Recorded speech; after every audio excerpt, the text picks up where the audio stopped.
नाजरीन, कैसे नदीम फ्रॉम इस्लामाबाद पाकिस्तान। उम्मीद है आप सब खैरियत से होंगे और आपके अहले खाना भी। आज सबसे पहले जो इस वक्त मेजर टॉपिक है और हेडलाइन है वो इस वक्त शहबाज गिल साहब से मुतालिक हैं। शहबाज गिल साहब इस वक्त जौन से हैं वो पिम्स हॉस्पिटलाइज्ड हैं और उनसे मिलने की कोशिश की जा रही है। पाकिस्तान तहरीक इंसाफ इस वक्त जौन सी है भंवर में फंस चुकी है। एक तरफ FIA की कॉल, दूसरी तरफ इलेक्शन कमीशन की कॉल, 2 नोटिस सर्व हो जाना FIA की तरफ से, तीसरे पर अरेस्टिंग के शकूक व शुबहात इलेक्शन कमीशन की तरफ से, तौहीन इलेक्शन कमीशन पर कॉल करना, बुलाया जाना इलेक्शन कमीशन में। तो ये एक भंवर सा है। इस वक्त पाकिस्तान तहरीक इंसाफ अपनी ज़बान की बदौलत इस वक्त उस भंवर में धंसती जा रही है कि जो आसिफ जरदारी साहब ने कहा था कि ये लोग खुद अपने वज़न पे ही गिरेंगे, वज़न ही से गिरेंगे और यही वज़न इनके ऊपर आएगा, और वो बात सच होती दिखाई देती है। चलिए पहले आपको बताइए कि असल में ये सब कुछ है क्या।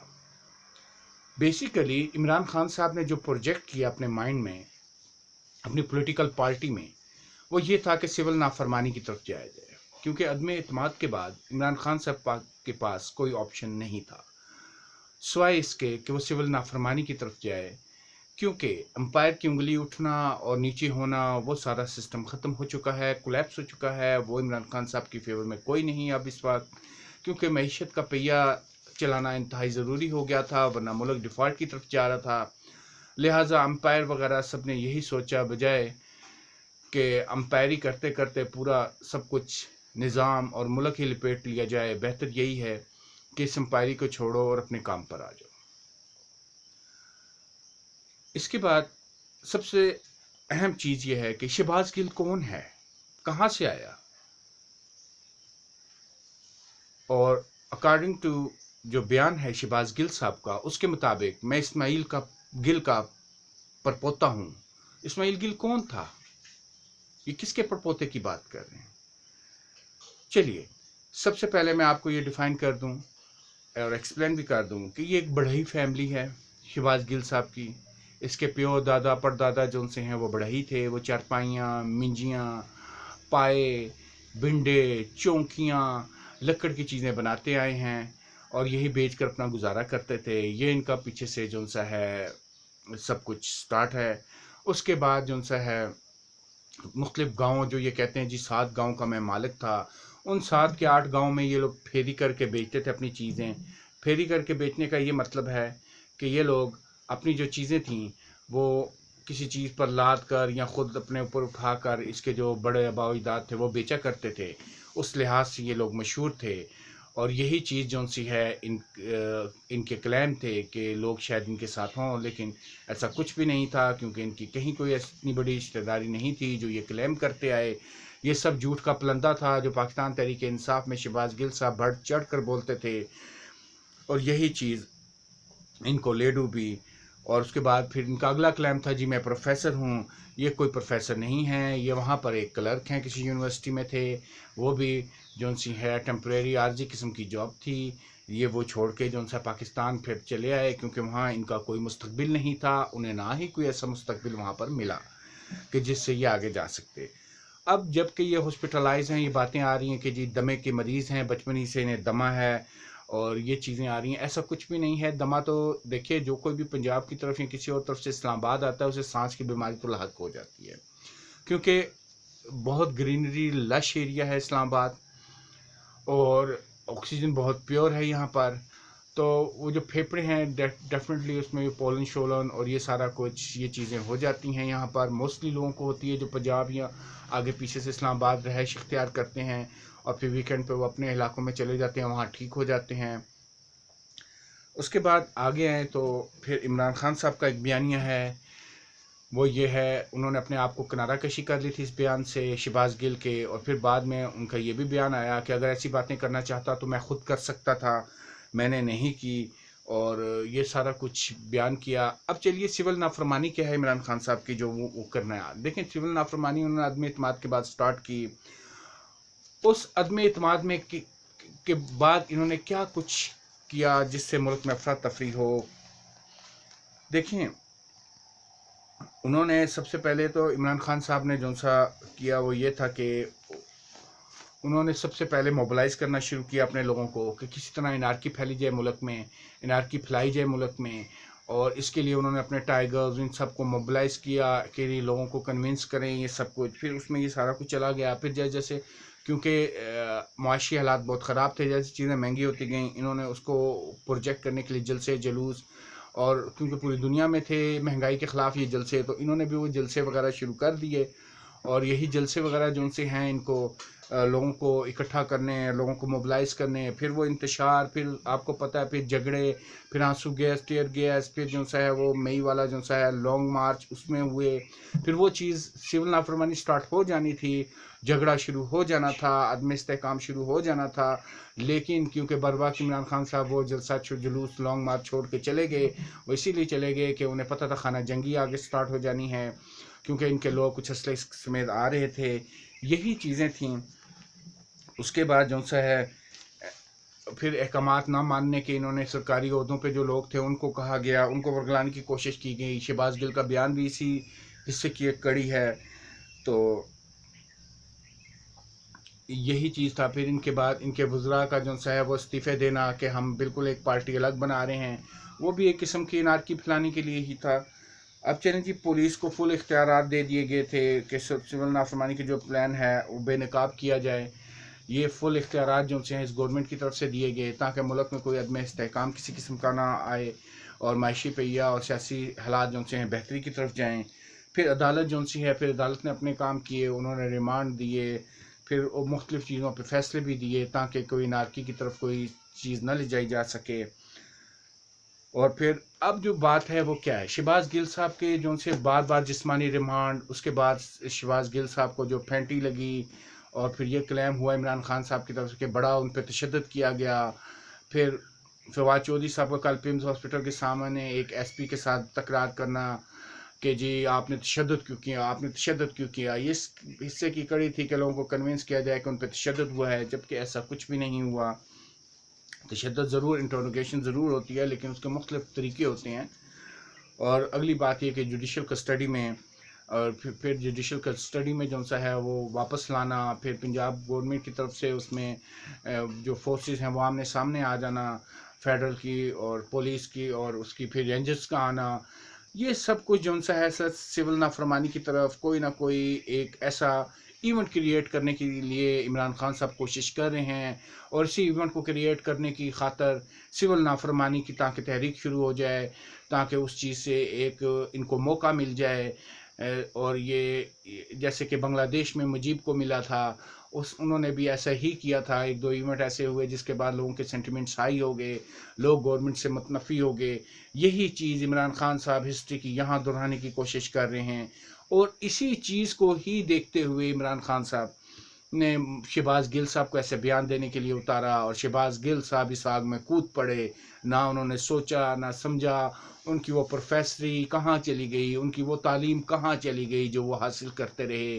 صد افسوس ایسے انسان پر جو زبان سے نکلے ہوئے الفاظ کی حیثیت کو نہ سمجھ سکا، ان کی قدر کو نہ جان سکا، اور کلیمنگ ان کا دعویٰ یہ ہے کہ میں پروفیسر ہوں. اس کے بعد پھر ان کے یہ دعوے کہ میں منجی پیڑھی ٹھوکوں گا، اور پھر اس کے بعد 7 گاؤں کا مالک ہوں. تو یہ چیزیں گاہے بگائے شو کر رہی تھیں مجھے بھی اور باقی لوگوں کو بھی کہ شہباز گل صاحب بغیر سوچے سمجھے اس آگ میں کود پڑیں گے، اور آگ میں چھلانگ لگانے سے پھر آگے جو حال ہوتا ہے وہ ہر ایک کو پتہ ہے. اب فواد چودھری کو کس چیز کا درد ہے، اب عمران خان صاحب کو کس چیز کا پچھتاوا ہے. سول نافرمانی کے لیے جو ایک ایونٹ کریٹ کرنا تھا، جو ایک چھوٹی سی لڑائی کا چنگاری لگانی تھی، جس کے لیے شہباز گل صاحب کو میدان میں اتارا گیا تھا، وہ دھڑم تختہ ہو گیا ہے. وہ موجودہ حکومت اور پاکستان کی اسٹیبلشمنٹ نے اس کو دبا دیا ہے، اس کو کنٹرول کر لیا ہے. اب فواد چودھری اور عمران خان صاحب کی جو چیخیں ہیں وہ آسمان تک سنائی دی جا رہی ہیں. اب ان کے پاس صرف ماسوائے پچھتاوے کے کچھ نہیں رہا. ابھی تو انویسٹیگیشن جاری ہے، ابھی تو وہ ٹیلی فونوں کا بھی پتہ چلنا ہے، موبائل فون کا بھی پتہ چلنا ہے. اب اس میں 3 چیزیں ہو سکتی ہیں. जो मुझ तक अब तक ये चीज़ समझ आ रही है वो यही है कि सबसे पहली चीज़ कि क्या मुल्क दुश्मन के साथ राब्ते में हैं ये लोग, क्योंकि सिविल नाफरमानी को छोटी वो कंपेयर नहीं होती, और इसके लिए बड़ी जद्दोजहद और फिर आगे कुर्बानियाँ और बड़ा कुछ चाहिए होता है। क्या मुल्क दुश्मन के राब्ते इनके साथ हैं?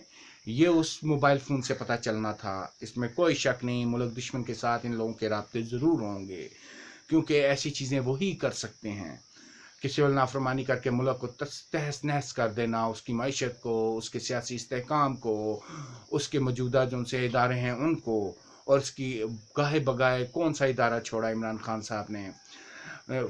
इमरान खान साहब ने तमाम इदारों, अदलिया हो गई, मीडिया हो गया, कहाँ इनकी लड़ाई, कहाँ किस किस इदारे को बीच में लाने की कोशिश नहीं की।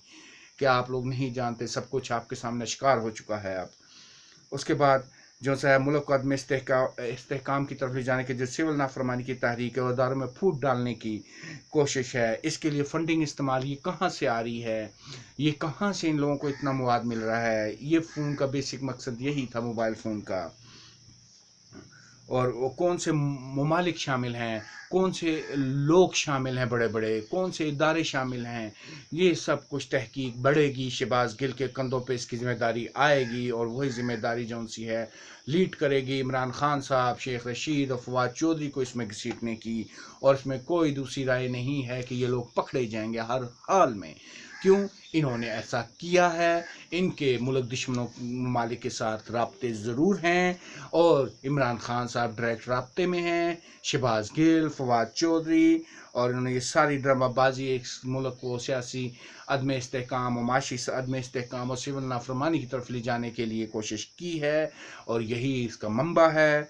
और इमरान खान के सारे मामले में शहबाज गिल के बयान का साथ ना देना, उससे डरना और ख़ामोश रहना, इस बात की आप ये समझ लें, आपके सामने वजाहत है कि ये कितना ख़तरनाक बयान था कि इमरान खान साहब ख़ुद इससे अलग रहे, अलग थलग रहे।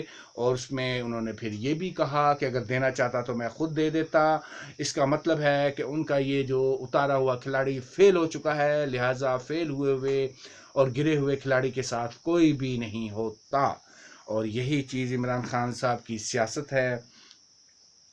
उसके बाद शहबाज गिल महरा था, महरा है, मोहरा है एक। और उसके बाद पहले कासिम सूरी साहब मोहरा थे, उनका नाम चल सका। फिर उसके बाद पंजाब में दोस्त मोहम्मद मज़ारी साहब, उनका ना चल सका। फिर शहबाज गिल साहब फंस गए। ये सारी चीज़ें इमरान खान साहब गाहे बगाहे कर रहे हैं। अब चलिए शहबाज गिल साहब का पिम्स में क्या किस्सा है, शहबाज गिल साहब पिम्स में कैसे लेटे हुए हैं। और इमरान खान साहब शहबाज गिल से मिलने पिम्स अस्पताल पहुंच गए, लेकिन उन्हें नहीं मिलने दिया जा सका। फवाद चौधरी साहब पहुंच गए, उन्हें नहीं मिलने दिया जा सका। फिर मुराद सईद साहब पहुंच गए, उन्हें नहीं मिलने दिया जा रहा। क्यों? वो यही है कि मुल्क दुश्मनों से राब्ते हैं। जब तक ये तहकीक पूरी नहीं होगी, ये मुल्क की सिक्योरिटी और सलामती का मामला है। लोग इसे बहुत लाइट ले रहे हैं, एंकर पर्सन भी, टीवी हाउसेस भी, जबकि देखा जाए तो ये मुल्क की सलामती का मामला है। और मुल्क की सलामती कई शहीदों की शहादत के बाद मार्ज़ वजूद में आ चुकी अब तक। और ये 1947 से किस्सा शुरू हुआ था इन शहादतों का, जो आज तक जारी है, वसारी है। ये आज़ादी हमें सिर्फ प्लेट में रख कर नहीं मिली हुई। ये मुल्क की खुशियाँ जो हम मनाते हैं, जो हम तक पहुंचती हैं, ऐसे नहीं मिलती। शहादतें दी जाती हैं, शहादतें की जाती हैं, फिर ये चीज़ होती है। और दुश्मन मुल्कों के साथ मिलकर ऐसे प्रोपेगेंडे करना, उसको कोई इदारा, कोई पाकिस्तानी शहरी, कोई पाकिस्तानी इस चीज़ को बर्दाश्त नहीं करेगा, ना ही कबूल करेगा, और ना ही 30 करोड़ पाकिस्तानियों को ऐसा कोई चीज़ काबिल कबूल है। लिहाजा इमरान खान साहब होश के नाखुन लें, शहबाज गिल साहब होश के नाखुन लें, फवाद चौधरी, मुराद सईद, शेख रशीद सब होश के नाखुन लें, वरना तबाही इन्हीं का मुकद्दर होगी। क्योंकि 30 करोड़ पाकिस्तानी इस मुल्क की सलामती के लिए हमेशा दुआ गो हैं और रहेंगे। उसके बाद आप आगे चले तो इमरान खान साहब नोटिस के घेरे में हैं, FIA के, इलेक्शन तौहीन इलेक्शन कमीशन के, और ये मज़ीद भंवर में फंसते जा रहे हैं। इनके पास कोई आगे कोई अब रास्ता बाकी नहीं रहा। और انٹرنیشنل میڈیا کے لیے یہ سارے پیمز ہاسپٹل پہنچ کے اور ایسے بیان دے رہے ہیں. فواد چودھری، شہباز گل، تا انٹرنیشنل میڈیا اس چیز کو کور کرے، اٹھائے اور بیرونی دنیا کو پتہ چلے کہ بڑا ظلم ہو رہا ہے، جبکہ انہوں نے پاکستان کے اندر رہتے ہوئے ملک دشمن عناصر کا ساتھ دیا اور ان عناصر کا ساتھ دیتے ہوئے کوئی ایسی باتیں کی شہباز گل صاحب نے اپنے انٹرویو میں، جس کو اب یہی دیکھنا ہے. موبائل فون کی تحقیقات اور ریمانڈ اسی لیے لیا جا رہا ہے تاکہ پتہ چلے کہ اتنی بڑی بات کس وجہ سے کی شہباز گل نے، اس کے پیچھے کون کون تھا.